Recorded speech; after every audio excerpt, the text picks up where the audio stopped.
Welcome to another edition of Kent Hance, the best storyteller in Texas podcast. We appreciate you listening every week. Make sure you go back through some of the older episodes. There's some great stuff there, and we replay one every Thursday, so check back on Thursdays as well. Today's episode, you may notice a little difference in the sound quality. That's because due to the weather, Chancellor Kent is doing this podcast on the telephone, and any way we can get it to you, that's why we're on the phone. So we'll start it out just like we always do. And Chancellor Kent, do you have a saying of the day for us? I do, and it's a good one. The loudest person in the room is usually not the smartest. And a big part of the time, they're hard of hearing. and so, I think back to Congress, some of the guys that yelled the most were not the smartest, and I don't know if they were hard of hearing, but might well could have been. There was one congressman from Kentucky that served many years, and he was chairman of one of the subcommittees in appropriations. And when he talked, there was a little at the end of his words. He'd whistle. And they used to say you could tell when he was speaking there'd be a bunch of dogs out in front of the cabin. I kind of doubt it, but it made for a good story. Speaking of stories, the big story this weekend is this winter storm that's spread all the way across the country from the southwest all the way to the northeast. Texas, we could always tell in Washington when there was going to be a big snowstorm because there would be snow in Lubbock and Amarillo. And whatever the jet stream was, it always brought it on to Washington. The first year I was in Congress in February, it snowed 24 inches, and Lubbock had gotten like 8 inches or something like that. And, we have a lot of extremes. Texas is such a big state. Looking at the extremes that, and all of, we usually are in the western part, out in the panhandle, because the weather changes so fast out there. But the hottest temperatures ever in 1936, Seymour reached 120 degrees. In Monahans in 94, hit 120. And, Seymour, they have that bicycle race in Wichita Falls every year in August, the Hotter Than Hell 100. And, it's not uncommon for someone to die every few years going to that. And that's August in Wichita Falls does not give you any redeeming value. It gives you probably a heart attack or some other problem. But it can be hot in that area, and you don't get as much wind as you do in further west. And so that hot and the heat is a little more humidity is very difficult, and that's a heck of a race. And then the coldest was minus 23 in Tulia, which is halfway between Amarillo and Lubbock, and was minus 23. And then Seminole, which is between really Midland and Lubbock off to the west a little, and they had minus 23 in 1933. And I think back talking about cold, the coldest winter in Texas was a relatively recent event, was 2021 when they called it Snowmageddon, and that we lost electricity and were without electricity, and the thermostat showed that it was like 39 or 40. And after 2 days, I called my friend Bob Rowland that found a room at the Omni. I called him and he answered his cell phone and he said, "Hey, Chancellor, what's happening?" I said, "Hey, old buddy, old pal, old friend, you need a hotel room, I'll bet, in Austin, Texas." And, it was tough. It lasted several days, and it was very cold and lasted almost 2 weeks. It's from the 10th of February to the 27th. And it was the worst snowstorm, and a lot of rules changed on taking care of gas producers and making sure that they had heat because some of them their pumps froze up and they didn't have heat. It wouldn't give them a license, and so a lot of the rule changes. ERCOT, which handles the grid in the state of Texas, made a bunch of changes in the Public Utility Commission, and I think this time things are operating well, and that was a wake up call in 2021. We've had, I think the record rainfall was when we had Hurricane Harvey. And in Richmond, Texas, in 48 hours, it rained 54 inches in 48 hours. And that's just like pouring out a bucket on the table. And that's when they had the flooding in Houston. And a lot of things have changed since then. They're trying to build more dams and things so they can keep from having that type of a flood. And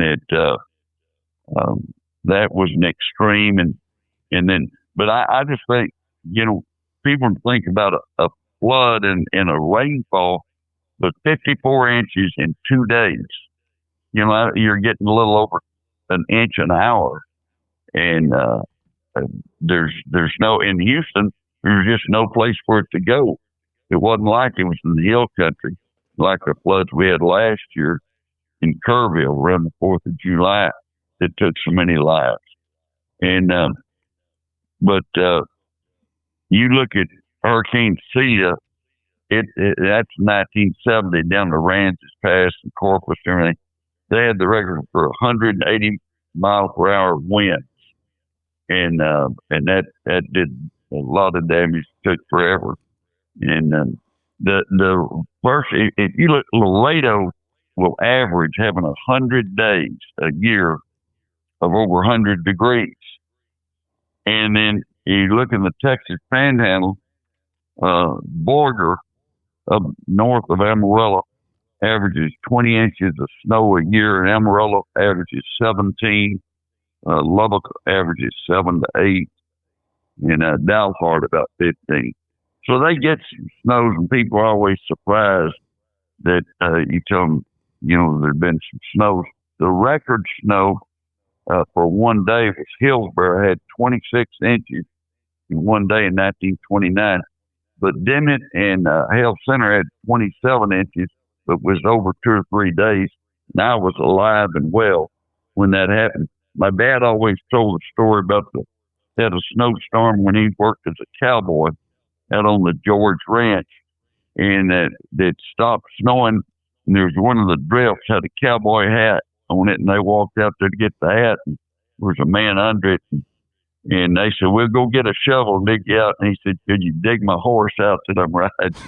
And that's kind of a tall tale for Texas, but made for a good story.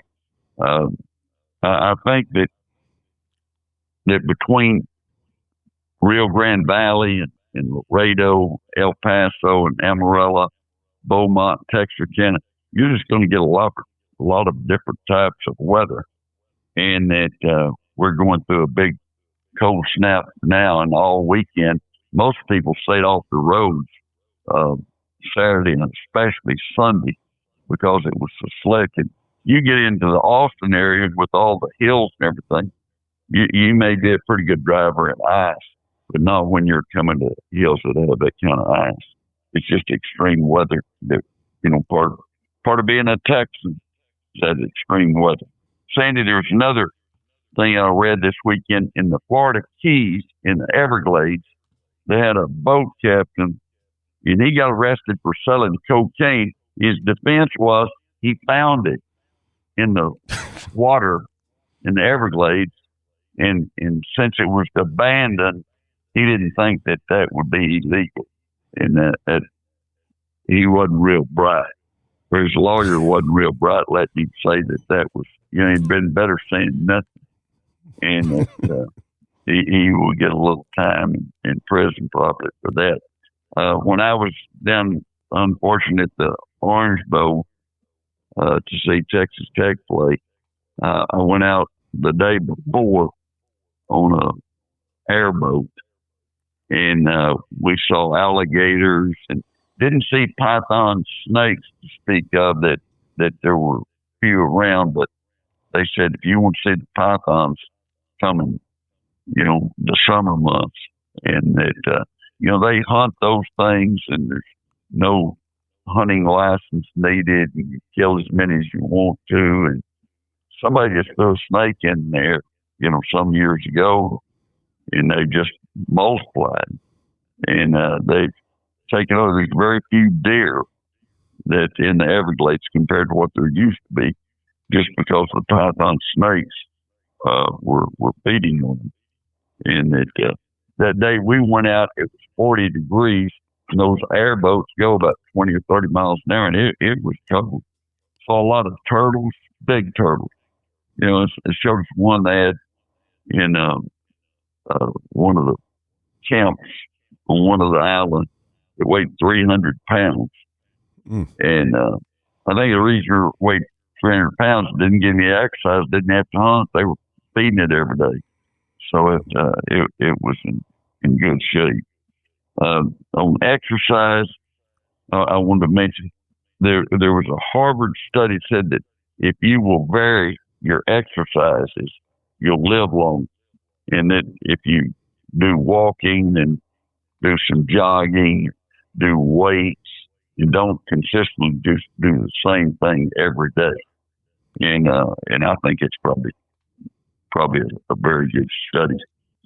Orkin, by the way, has a bed bug registry.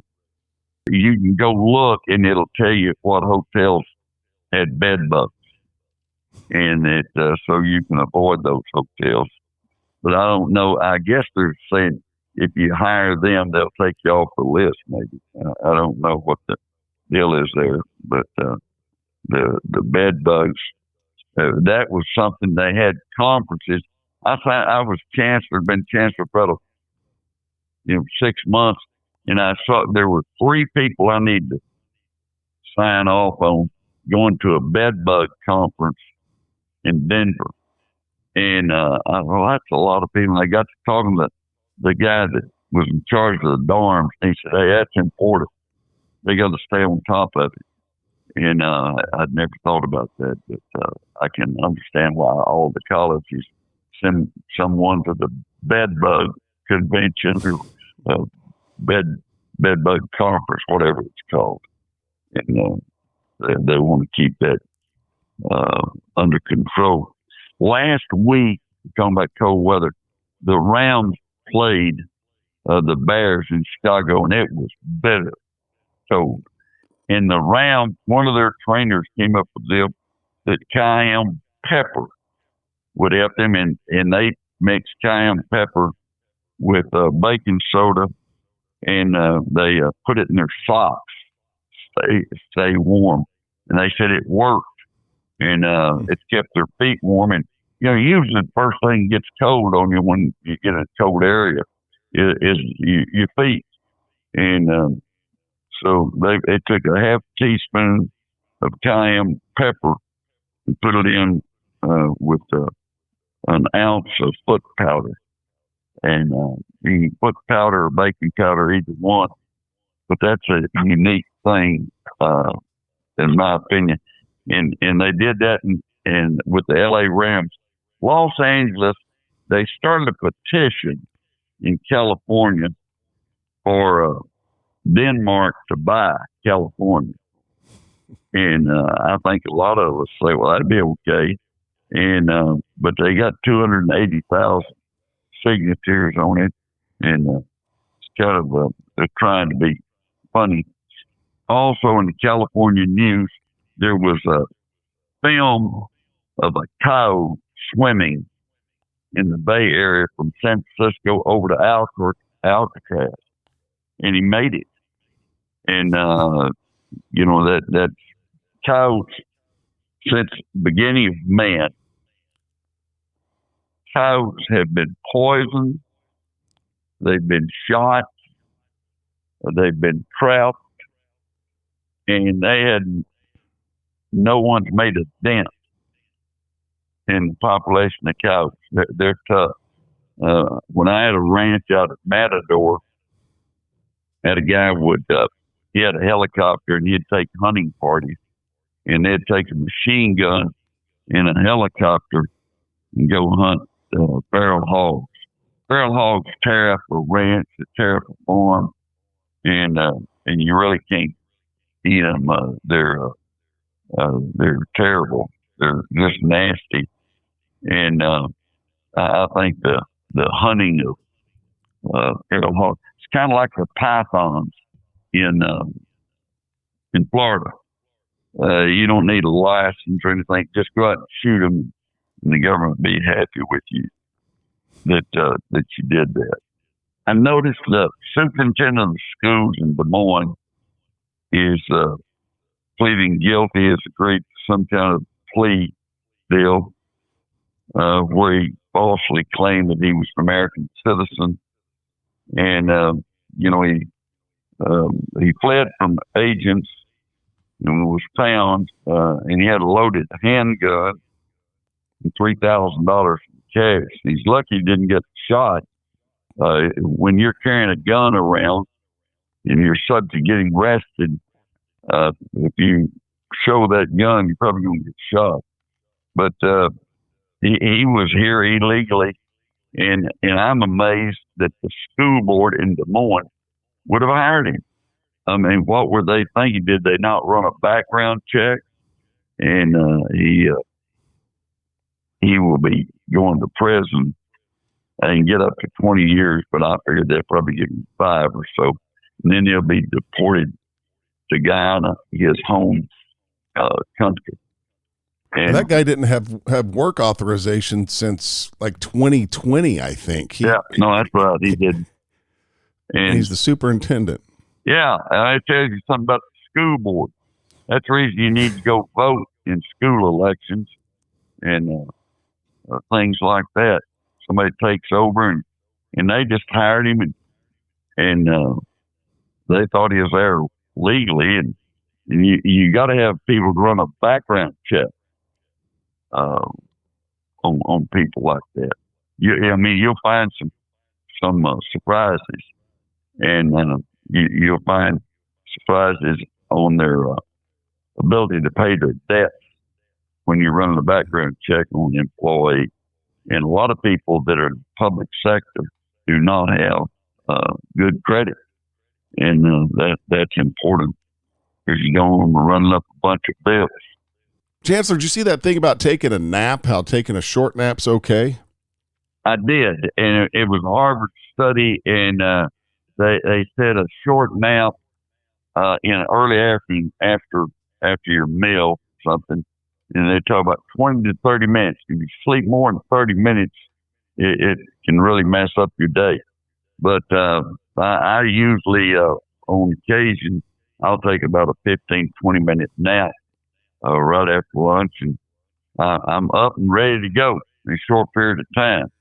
And that I think it helps you a lot, and I think it's a good thing to do. You ever walked in on any of your employees sleeping? Yeah, we had an intern one time that I was walking past where he was in a little office, and I could hear him snoring.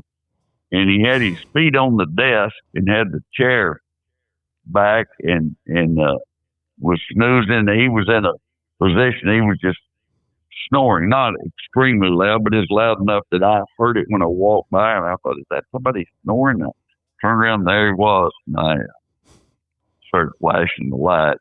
He kind of woke up like he had seen the end of the world or something. And I nicknamed him after that. I'd call him Sleepy.